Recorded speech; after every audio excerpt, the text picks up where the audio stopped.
Magandang umaga po, magandang araw, magandang gabi sa lahat ng mga nanonood sa ating channel Moto. Ngayon ay 5:15 ng umaga, Biyernes, dito sa ating bakuran at kasalukuyan po tayong magdidilig dito ngayon. At nais ko pong mag-share sa inyo ng tip bago kayong magsimula ng inyong garden sa inyong bakuran. Sapagkat sa pagka-garden po ay ito po ay rewarding na trabaho, rewarding na libangan, pero may kaagapay na responsibilidad. Responsibility na ito yung mahalaga ng mabuti. Dahil bagay sa aking karanasan, simula po ako magbalik ng garden noong January. Pagkaman nag-garden na ako ng mga nakaraan din, pero tinigil ko at ngayong January nagsimula ulit ako. At halos parehas sa aking karanasan din yung nakaraan. Ang unang-unang responsibility mo dyan ay siyempre ihanda ang taniman, ihanda ang mga buto, at handa ka kung ano man ang mga pagsubok na pagdadaanan. Kaya bago ka magsimula, ready ka pa sa mga ganung gawain. At tulad ko noong January, ay tinanim ko ang okra. At pagkatapos na umalis na ako, nagkaroon kami ng reunion. At pagbalik ko, wala na. Yung aking itinim ay kinalahig na ng manok. So ibig sabihin, yung ating paghihirap ng pag-landscape, pag-upay, paghanda ng lupa, pagbili ng buto, ay nabaliwala. Buti lang, kunti lang yung tinanim ko. Dahil may iniisip na ako na baka hindi ko rin maalagaan. Ganun po, ay unang-una dyan, tanungin mo muna sa sarili mo, ready ka ba na mag-alaga talaga ng mga halaman, ng gulay. Dahil kung hindi, ay sayang lang yung una mong try. Kaya hindi ko nang itinigil ang paggagarden, pero sabi ko sayang yung lupa. Ayaw ko na rin namang magparami ng manok at mga pato. Kaya ang ginawa ko, nagbasa muna ako ng mga aklat. At nung nagbasa ako ng aklat, ay nabasa ko sa Think and Grow Rich na napakahalaga yung desisyon, napakahalaga yung mindset sa lahat ng ginagawa upang magtagumpay. Dahil gusto ko talaga pagkasok ng aming bakating lupa, ay nag-decide ako na solusyonan yung problem. So, pinalikan ko ulit.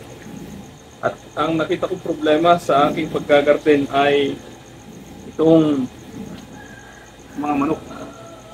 Kaya sabi ko, ang manok ay hindi hadla. Ang pato hindi hadla. Dahil may rami pa rin akong alaga.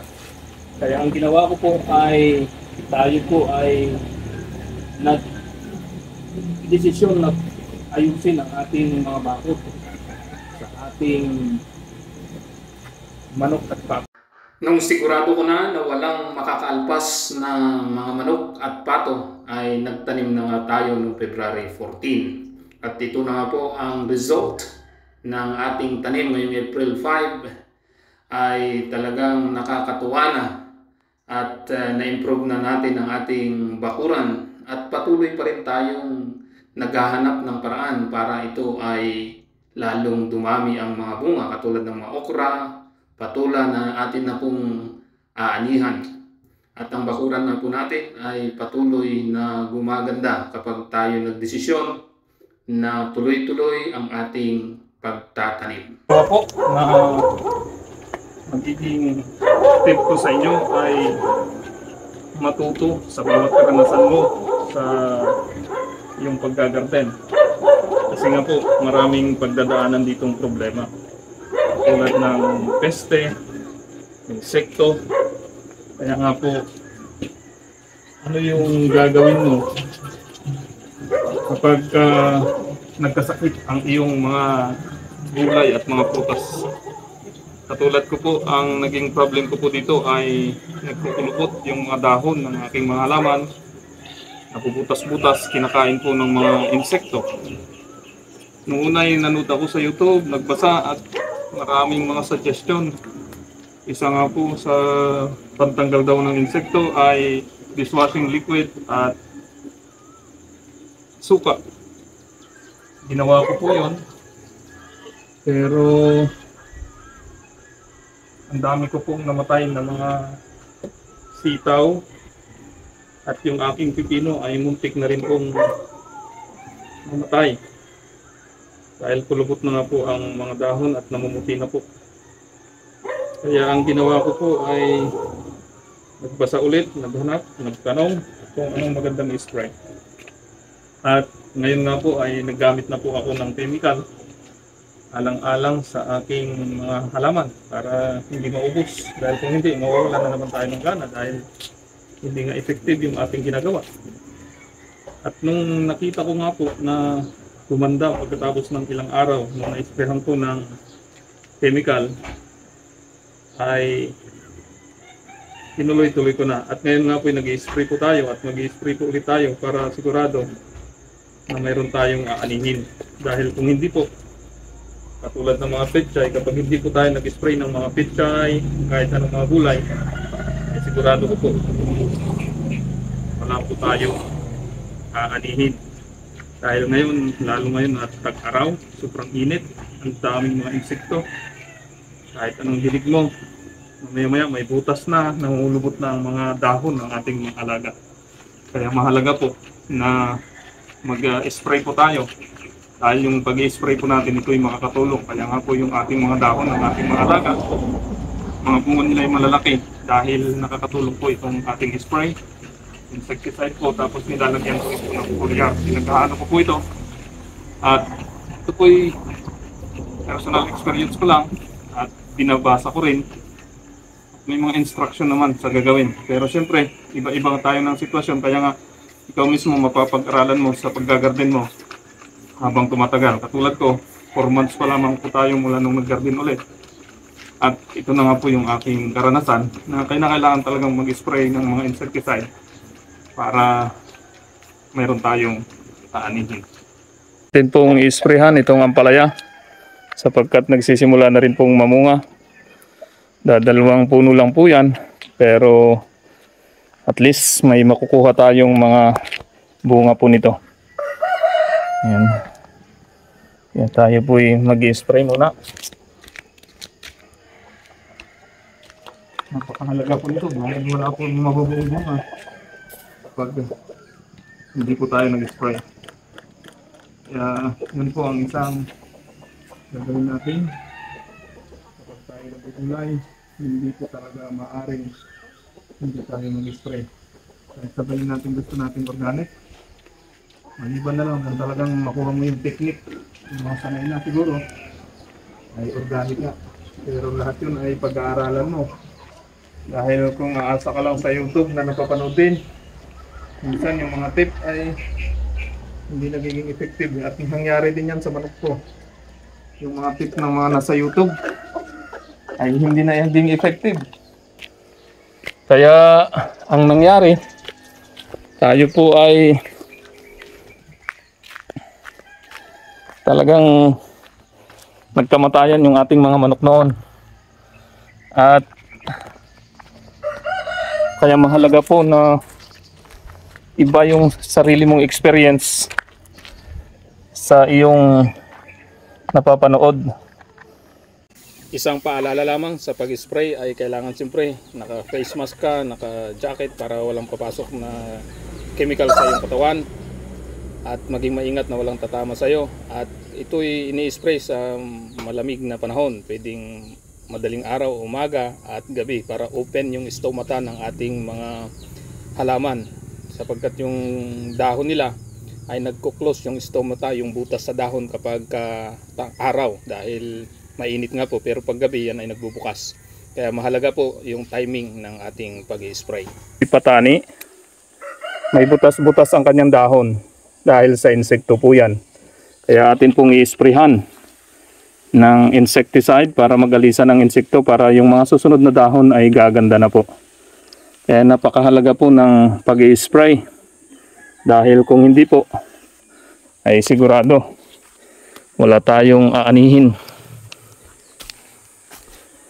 Dahil napansin ko nga po kung ganitong tag-araw ay ang daming insekto.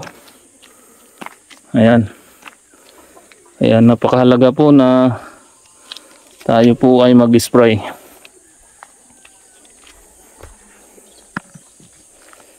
Puntahan po natin itong atin na pong na-sprayhan. Tingnan nyo po ang atin pong pipino. Oh, butas-butas na po ang dahon. Kaya nga po kailangan natin talagang isprehan itong mga ito. Dahil kung hindi, katulad ng ating mga sitaw dati, nagkamatayan po sila. Dahil utay-utay na po yan mamamatay kahit diligan mo yan ng diligan. Kapag hindi ka nag-spray ay mamamatay po. Ganyan po sa paghahalaman. Kinakailangan maging handa ka sa anumang mga pagsubok na iyong pagdadaanan at huwag kang titigil na matuto. Sa lahat naman ng bagay, ganoon naman eh. Wala namang bagay na walang pagsubok. Lahat talaga ay pag-aaralan mo kung ano ang iyong gagawin para gumanda ang iyong mga ginagawa. Kaya sa paggagulay din, paggugulay, pagpuprutasan, pag-aaralan mo talaga kung anong i-spray mo. At nung una ay insecticide lang aking ini-spray. Pero dahil gusto nga natin na mas mapalago pa, mas maparami ang bunga, ay nag-research po tayo kung paano po gagawin na mas maraming bunga at mas matataba. At yun nga po ang napag-aralan ko po ay gumamit ng foliar. Dahil matataba naman ang ating. Ayan po, katatapos na nating mag-spray sa ating mga inisprehan. Hindi po natin inisprehan lahat sapagkat yung iba ay pang-harvest na. Dahil kapag malapit ng ma-harvest, hindi na dapat resprehan. At ang number 2 na may papayo ko sa gustong magsimula ng garden sa bakuran ay planuhin bago magsimula. Planuhin ng maigi. Saan ka magtatanim? Anong mga buto ang iyong gagamitin? Bibilhin mo ba ito? Kasi may mga libre naman katulad ng mga kalabasa, yung pinag-ulaman. Pwede mo namang itanim yun. Or kung gusto mo ng hybrid. At saang tindahan. Kasi may mga tindahan talagang mas mura ang benta. At magla-landscape ka ba? Kasi iba rin talaga yung pinaplano ng maigi ang iyong ginagawa. At ano yung paraan mo ng pagtatanim? Ito by direct or itatransplant mo? Kasi pwede mo namang i-direct ang mga gulay at pwede rin i-transplant. Ilalagay mo ba ito sa paso? Lahat po yan ay pinaplano. Katulad sa akin ay after na masipa-sipa ang ating mga alaga, doon po ulit ako nagplano. Kaya binago ko po ulit ang landscape ng ating mga alaga. Kaya mahalaga po na planuhin mo, nakaplano din kung pagsabay-sabayin mo ba. Pero sa akin, ang ginawa ko po ay sunod-sunod ang aking mga tanim at iba-iba po ang aking mga alaga. Maraming klase ng gulay at prutas na pinagsama-sama kong itinatanim at katulad dito, halo-halo po yan. At yan po ay planado po talaga. Mas maganda kasi kapag planado ang iyong ginagawa, tiyak magiging self-fulfilled ka kapag ito ay magtatagumpay. Katulad nito, yung aking in-imagine noon na mangyayari nung ako yung nagsisimula pa lamang ay utay-utay na nga pong nangyayari sa ngayon. At pati yung landscaping niya ay talagang nangyayari na po. Ngayon po namumunga na ay talagang maganda po ang pinahihinatnan. Number 3 ay maging mapamaraan. Katulad nito, dati gumamela ito ay pinutol na natin at pwede pa rin naman yan tutubo. At ginawa na nating punlaan muna ng pechay dati at ngayon ay malalaki na yung okra. Kung hindi ako nagkakamali, nasa 3 weeks na itong i-transplant natin na talong na ito. At ito na nga po sila ngayon. Magaganda na, malalaki na po ang mga dahon dahil mataba po ang lupang ginamit natin dyan. Mapamaraan dahil yung iyong mga karanasan ay pagsasama-samahin mo. Yan. Kaya nga sabi ng ilang mga lola ko, sayang daw yung aking pinag-aralan bilang isang teacher. Licensed professional teacher po tayo. Nagturo po tayo sa iba't ibang mga lugar, maging sa Macau, China. Pero hindi po sayang eh. Dahil yung mga karanasan ko doon ay ginagamit ko ngayon sa pagtatanim ng mga gulay dito sa aming bakuran at sa lahat ng aking ginagawa. Maging sa barangay official bilang appointee as administrative assistant. At lahat po yun ay nagagamit ko po.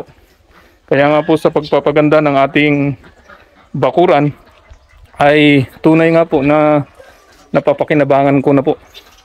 Katulad dati itinuturo lang natin yung pagmamarkot. At ngayon ay sinimulan ko na sa sarili ko. At ito'y magagamit ko. Maghihintay na lang ako hanggang katapusan ng buwan kung pwede na itong i-transfer. At ngayon nga po ay maganda-ganda na po itong mga kalamansi natin. Dinapuan din ito ng insekto, pero dahil ini-sprayhan natin ng insecticide at foliar ay ngayon po ay nagsisimula na namang mamulaklak. Kaya nga po talaga yung pagsamasamahin mo yung iyong pamamaraan, maging creative ka, maging maparamaraan ka, at tiyak gaganda ang iyong kapaligiran, mapapakinabangan mo ang iyong mga tanim.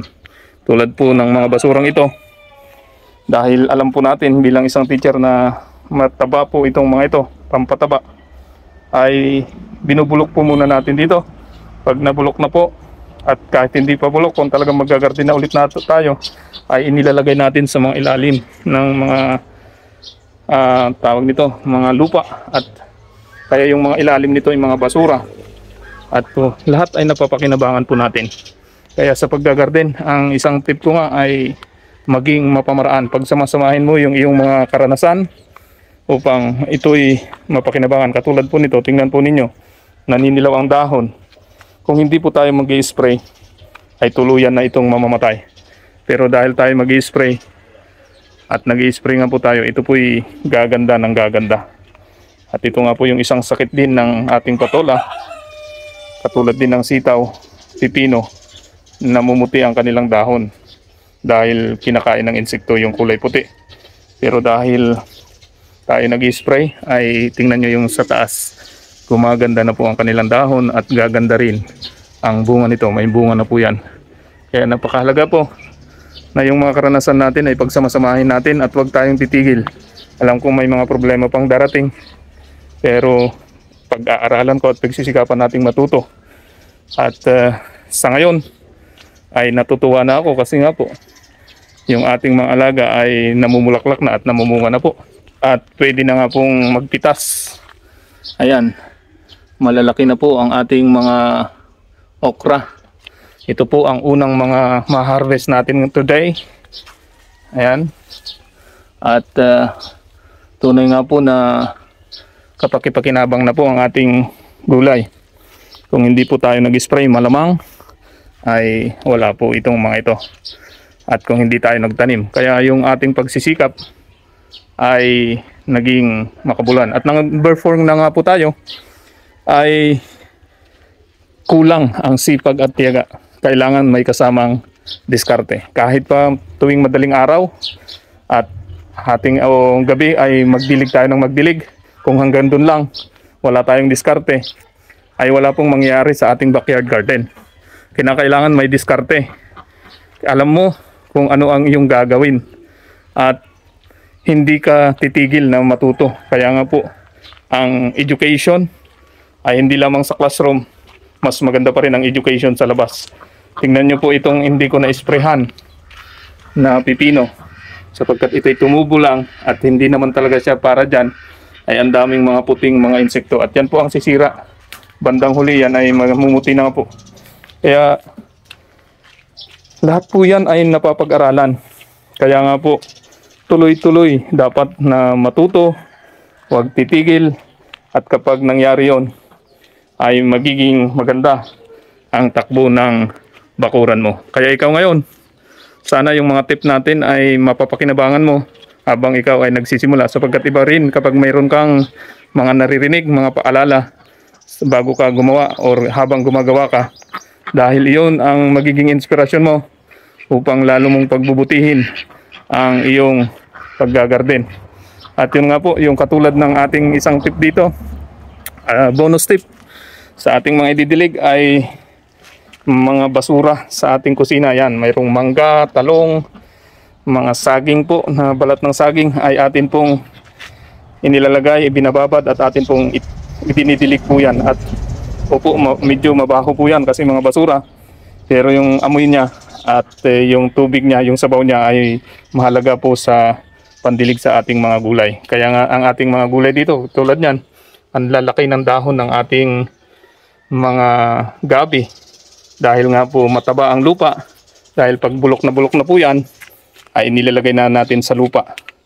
At yan nga po'y duble sapagkat naidilig na natin, nagamit pa sa lupa. At marami pang pwede nating i-suggest ating mga tip sa pag-aalaga ng gulay.